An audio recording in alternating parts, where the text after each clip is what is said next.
News Radio 840 WHAS. Good Sunday morning. Bob Sokoler, the Louisville Real Estate Show, here with you until the top of the hour. We hope you are having a good Sunday morning. With us today, some great folks, starting with our friend Lee Harris over at Limestone Title and Escrow.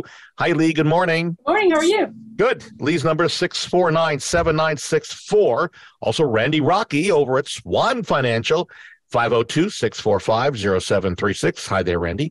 Good morning, Bob. One of our sponsors who's also joining us, we've got questions for our buddy Jay Kraft, who is owner of Aqualock. You can reach Jay and Aqualock at 502-495-9450. My son Greg is back with us again, and you can reach me, Bob Sokoler, anytime, day or night, if you're thinking about selling your home now or in the future. Free consult. I'll come out. We'll talk. You can do it via Zoom. You can do it over the phone. 376-5483. Yep, find out how much your home is worth and what the plans might be, how to get to accomplish whatever your plans are. 376-5483. All right, continuing with our Zoom show, and what that basically means is that we're doing the show via Zoom and uploading it to YouTube as well. If you would like to see a copy of this show, you can go to LouisvilleAnswers.com. That's the video version, LouisvilleAnswers.com. All right, we're getting right into the questions. And Lee, we're going to start with you. All right. Tony has a house on the market for sale by owner, and he was approached by a buyer about purchasing the home. So Tony did some research on the buyer, found out the buyer was also a real estate agent here in Kentucky. And Tony is asking, can a licensed realtor buy a house for his own use and represent himself in the transaction without identifying himself as a realtor? Lee? No, there's a specific law. And if you're a realtor, then you're in the Code of Ethics as well, which says anytime a person who is licensed is either buying, selling, renting, whatever they might be doing with real estate, they have to disclose their status to the other party, meaning that they would say, I'm a licensed broker or a licensed agent in the state of Kentucky, and that needs to be in the purchase contract or in the lease agreement. So, yeah, if they did not disclose that, then that's a violation of those two documents. Yeah, and specifically, if the agent is using a board contract, it would go into the provision section and plainly say that the buyer is a licensed real estate agent in the state of Kentucky. Yeah, right. So, Tony, go back to him. What recourse does Tony have? Because certainly there's been an ethical breach here. Yes, well, if he ends up costing him something, like if he ends up feeling like he got bamboozled or he didn't get the the benefit of the fact that he's dealing with someone who's has more skill in this negotiation and in this contract than he does. Yeah, right.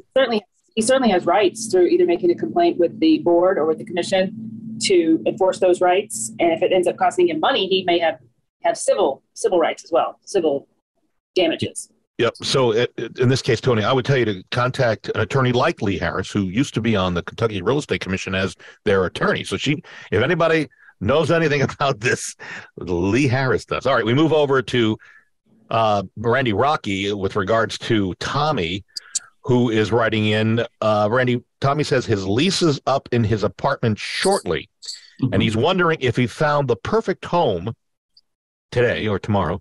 How quickly could a mortgage lender like Swan get him into the house, closed, I guess, and get him into the house? Thoughts? Yeah, as long as we get the appraisal back, we can do it within 9 days, 10 days, as quick as we can go. We're usually just waiting on the appraisal in that situation. Are appraisers backed up now, Randy? Things have slowed down. Yeah, not that. Yeah. So we should be in good shape to be able to get it done in that if needed. Most contracts, as you well know, are 30 to 60 days, Bob. But if we need to go that fast, we will. Yeah, and just so you know, there's a lot of media now out there jumping on the fact that the market's dying, we're in a recession, blah, blah, blah. The truth of the matter is, here's how I would describe it. Whereas in the past, the last year before, we put a house on the market, we got 15, 20 offers. There was a multi-bid offer going on. These days, put a house on the market, as long as it's priced correctly for the area and condition, we'll get an offer. And it may be a week, maybe a day, maybe 2 weeks. But the difference that we're seeing, because interest rates are a little higher, we're seeing you're not having to bid over each other to get that house. So in the past, if you paid, Bob, in hot areas, hot areas. I mean, St. Matthews, Highlands, good, mid-price point homes. We're still seeing pent-up buyer demand where you'll see 2 or 3. You're not going to see 10. Yes, but you've seen people that were waiting waiting, and now we're on the other side of the holidays. Things are starting to pop back up. We've seen a couple that are lucky, but you're right. They got to be priced right first and foremost, right? Because overpricing yourself is where you're going to see, agents shoot themselves in the foot. Days on market are going to be more because of the agents than the actual house itself because of overpricing. I think this has been the best opportunity to buy a home in the last year and a half for this reason. We are in a situation now where interest rates are still, in the fives, high fives and low sixes. I really feel by mid-May they'll be in the fours or mid fives, and there's going to be a lot of people come back in to buy homes. And right now there isn't quite as many because of the interest rate situation. Well, in that situation there, you can refinance. And I think you're going to save, as much as 10, 15, 20% right now because of that situation. So I don't think pricing is going down because of supply and demand. There's only 2 months of inventory right now. So at most, but you're right. You're right, Randy. If interest rates do creep back down a little bit, there will be that frenzy again because if people didn't execute when they had the chance, they were certainly thinking about it. And now they don't want to be left in the dust again. So if that does happen, I agree with you. I think there'll be a little bit of a frenzy on the already low inventory market. A free-for-all is what I would basically say. It's going to be. Yeah, no kidding about that. So what I would also suggest, where I was going with this is, before, if you had a multiple offer situation where you got 14 or 15 people, if it was a $200,000 home, now you're paying $230,000, $240,000 to get that house. Mm-hmm. And maybe your interest rate was at 3 or 3.5. Now you're going to buy it for $200,000. That's right. And you're paying a little bit more on the interest rate. But when, as Randy says, rates come down, and we all believe they're going to come down. Yes. Then, well, I'm a you're a pessimist kind of guy. I'm like, well, what's going on globally that may affect us, but if that stays stable, okay, steady is the course. So, all right, let's move on. Jay Kraft, owner of Aqualock. I've known this guy for a long time. Does a great job. I've been impressed with his work. He's actually done work for me and many of our clients. Charlie is writing in with a problem, and he's got a ceiling leak. And is wondering, does Aqualock work on ceilings as well? And we know basements. Does Aqualock work on ceilings? Does that help? No, we don't work on ceilings, but I would be more concerned with if the ceiling is leaking through the roof, clearly. I would be very concerned about any type of mold buildup that may be in the attic above that ceiling area, because something like that left undetected, especially when an attic can get real hot and real cold, with those volatile temperatures can really create kind of a mess, because we do mold remediation, and we've gone in to attics where nobody's been in that attic for 10, 15 years. Whoa. And found bumper crops of microbial activity. Jay, how quickly, and I think I know, and we've talked about this, but it serves purpose to restate, from the time water leaks into a home, how quickly can mold start to form? 24 to 48 hours. Oh, really? I thought it was 3 days.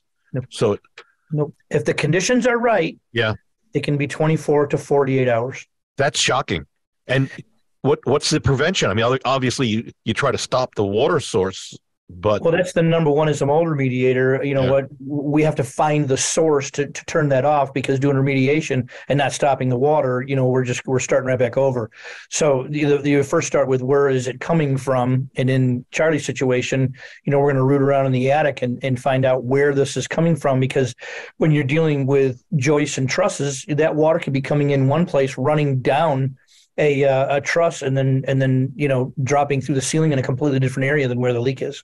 And so, just to put a period at the end of this question, so what does, not all mold is bad or is deadly, but there is bad mold.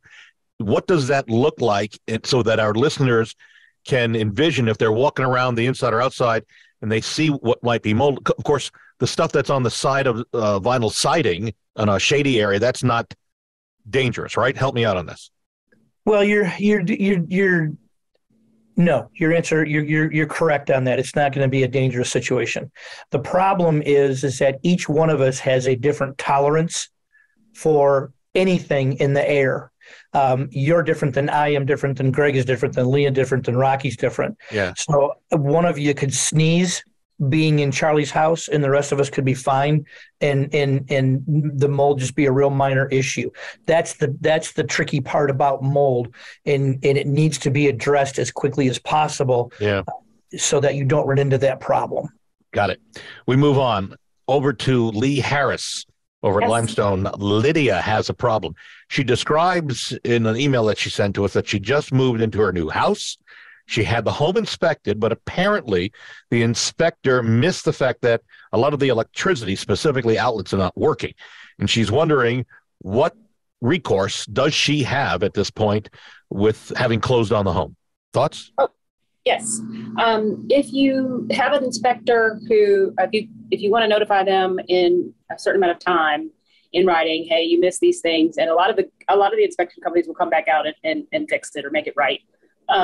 There is, though, Lydia, you need to read your disclaimer at the beginning of your inspection report, because they all have very specific time frames and the ways you need to notify them if there's an error in the inspection findings or anything like that. And if you miss those, sometimes it's more difficult to get them to deal with you or to come back out or to perhaps pay some recompense. If it's a seller issue where the seller knew that these items were not working, then there also could be damages that you can seek from the seller. And if you're in Louisville, anything up to the total of $2,500 would go to small claims court, and anything over that would go to mediation and arbitration. So if you have something where it really is going to cost you a lot of money, then you may want to consider just look at paragraph 26 of your purchase contract, and it sets out the process there. And then the other option is to call an attorney like Lee Harris to get more insight.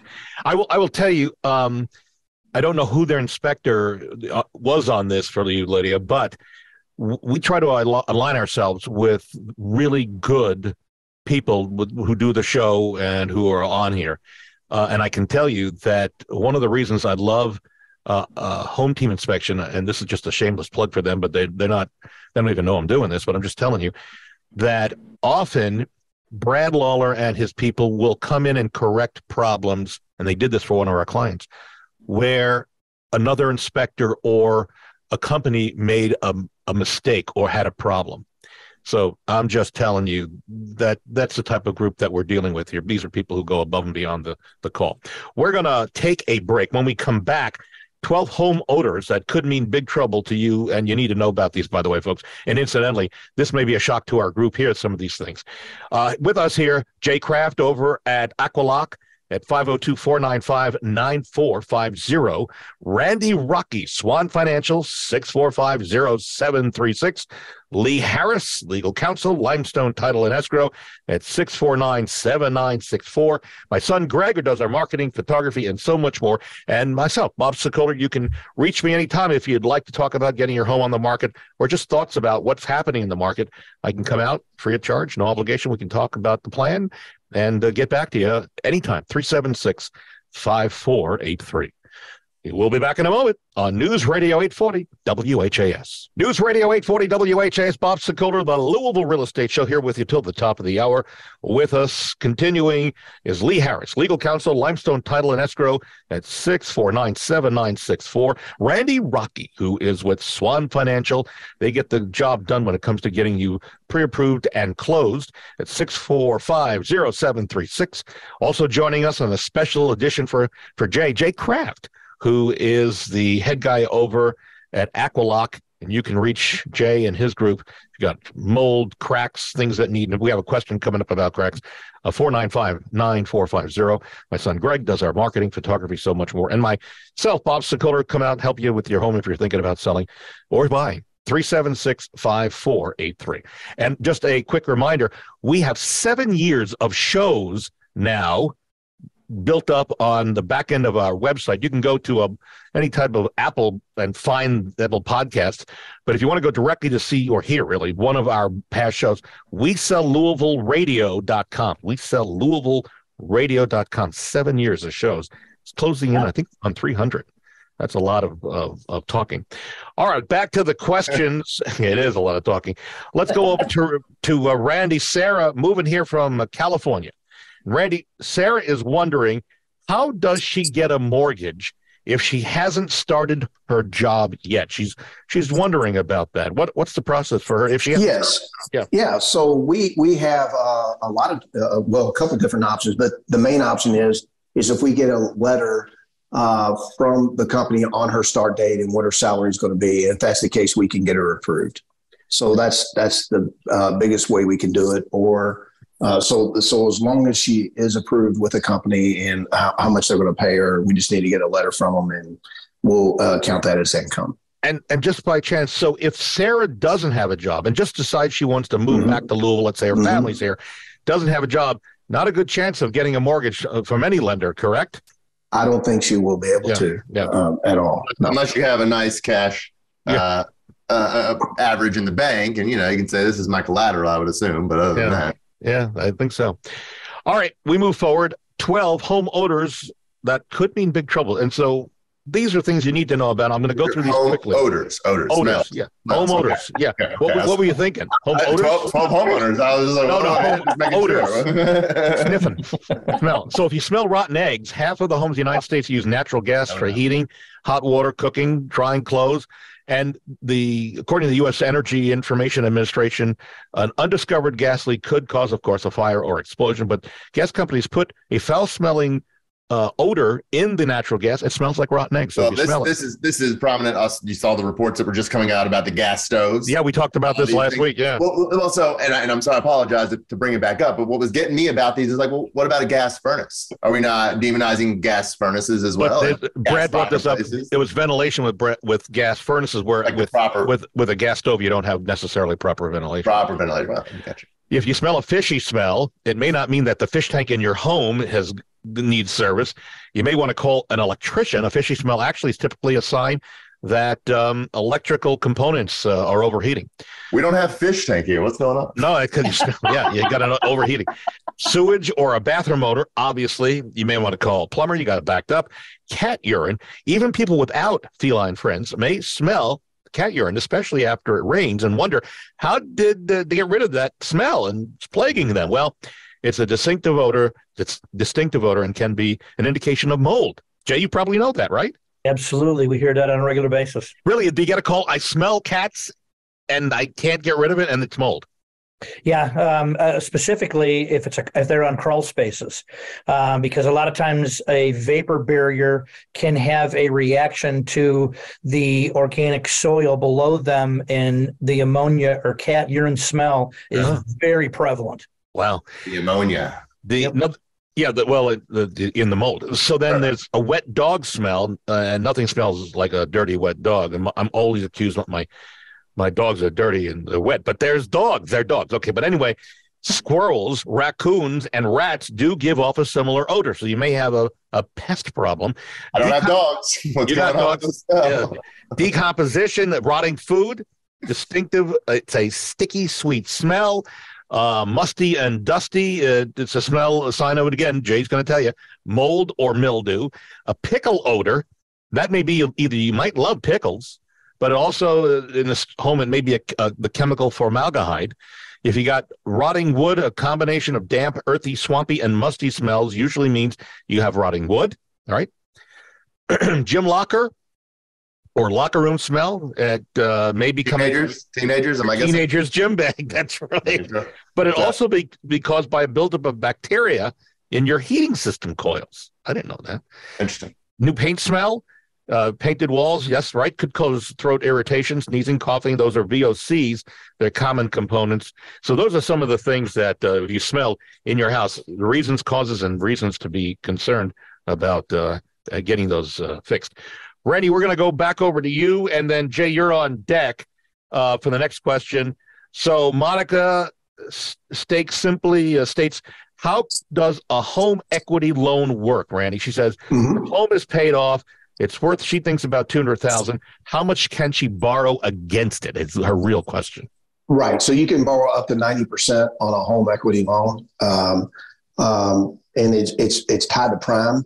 So right now, most home equity lines are probably running right around 8.5% interest only. Or in her situation, since she can make that her first mortgage, or what she could also do is just do a cash out refinance and do a 30-year fixed rate, which will be in the 6s. So that's a couple of options. Got it. All right. Easy, simple. And I guess in this day and age, the congratulations are really to go out to Monica that she's paid off her entire home. Good for you, kiddo. Roberta is writing in, Jay, over at Aqualock. She's got a basement leak. There's a crack in the back wall of her townhouse condominium. She's wondering, what's the average price to repair a leak that like that? Is it very involved? Do you have to dig up the dirt outside the wall? Can it be done in a day? So those types of questions. You want to start with pricing first? Yeah, we run a special specifically with the real estate world. For $500, we typically can repair a normal 8-foot crack in a basement wall. What we do is we grind off whatever is on the wall. By the time we usually get there, somebody's tried a home remedy that's failed. We take that off the wall with the dustless grinding system. And then we have a carbon fiber product that goes on the wall. We fill the crack with an epoxy. Right. And push that back in literally by hand. And then we cover the crack with a 12-inch wide, 8-foot long strap of carbon fiber. Carbon fiber offers about 200,000 pounds worth of resistance per square inch. So the ground on the outside, as it expands and contracts, can no longer make that crack fluctuate. And that's probably the biggest problem with other repairs that we see. After 6, 8, 10 years, other repairs will break down because there's nothing done to stop that wall from moving. Now, let's put this to rest right now, because there is a question about this, Jay, that what's the seal called, Greg? What the Flex Seal. Oh, Flex Seal. Oh. Flex Seal. Oh. Right. We see the commercials. It keeps the boat from sinking. I know. Surely. I want to go on that boat. I really want that boat. Yeah. But you wouldn't use it to seal a crack, correct? I can tell you from experience, I have walked in houses. The homeowner has shown me their can of Flex Seal, the repair they did. It looks spectacular. They taped off the area. They really did a nice job. And I can walk in and take just something as simple as a putty knife and scrape that Flex Seal right off the wall. And once I start pulling, it comes off like a wet noodle. Wow. Well, I will tell you, Jay, that Randy Rocky at Swan Financial has a boat. He's taken us fishing, and he has a can of Flex Seal just in case it develops a leak. Am I right, Randy Rocky? That is correct. I want to go back to the shore, Randy, if it develops a leak. I wouldn't get too far away from the dock, Bob. Yeah. They have different colors now. I mean, this thing is, So you got to get the Flex Seal tape, when you're out there. I have that. I bought it. You don't have time to let it dry. You got to have the tape that he has there, and you slap it on the side, and it stops it immediately. I bought the tape. I bought the can. I've got a T-shirt just in case. New was it Ron Popeil who's that's right? Yeah. All right, Bob. If I could go back real quick to the home equity, I cannot. I think she's doing the right thing, and I wanted to emphasize this to some people that have called me before. Yeah. If your house is paid off, you should absolutely get a home equity line of credit. It might cost you $75 a year just for an emergency. In case something happens. Good. Yeah, absolutely. Now, but does Swan do home equity loans? I'm not aware. We do, yes. Oh, really? Yes. But in a lot of situations, though, and I hate to say this, but I will, because I always want to do what's best for the consumer. Yeah. Sometimes it's better to go somewhere else. And when I talk to them, I'll tell them, hey, this might be a better option for you. So there's some home equities that make sense. Every other mortgage, I want to make very clear that we are, I think, your best option. But sometimes home equities, I send them to other people. Do you do car loans? No. Have you ever thought about doing those car loans? Because I just ordered a car, so I just wondered. That's a good question. Yeah, okay, find out for me. Final question, going to Lee Harris. Justine just sent us this email. She's selling her house on her own, accepted an offer from a buyer on her Louisville home at the end of December, so it's about a month ago. In the past week, the buyer has been unable to get a pre-approval letter from the bank. Justine thinks that she should be able to keep her good faith money. That's the crux of this question. So she can't get a pre-approval letter. Justine wants to keep the good faith money. And since the buyer claimed that she had been pre-approved from the bank, these are problems that pop up on a regular basis when you are a for sale by owner and buying from a for sale by owner. Can Justine keep this buyer's money? Well, it's going to depend upon the contractual terms, but if the contract says that any falsity or any disparity in what the buyer has represented as their financing, what they can actually get, then that's a breach, and the seller should be able to keep the earnest money. And also it could be just if the seller has damages, because if they're using a different type of contract that doesn't address that, you could have the issue of just the fact that they had an agreement there was a representation, which turned out to be a misrepresentation, then they should be able to keep the earnest money on that. It sounds like it could be more of a he said, she said with if because usually in a contract, you're going to ask, an agent's going to ask for the pre-approval letter before they accept it. So if it's, they said they were, there's really no teeth there when it's just in the air. Because usually on the contract, like Lee was saying, there's a spot that says to be pre-approved within X amount of days. So if the due diligence wasn't done by all parties, then, you're really grasping at straws to try to get some money there. Let's hope that there is paperwork, because in our business, there's an old adage, if it's not in writing, it does not exist.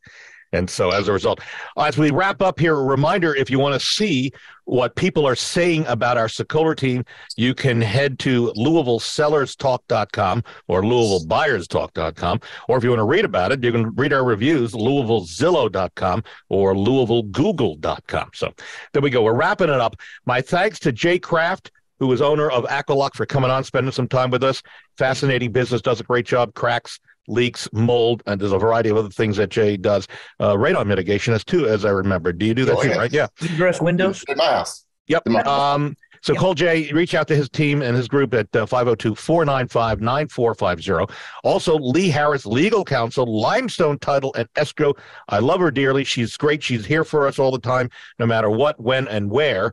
You can reach Lee, and I mean this for also for fellow agents who need any help that you ever need. She's there. 649-7964. That is her cell phone.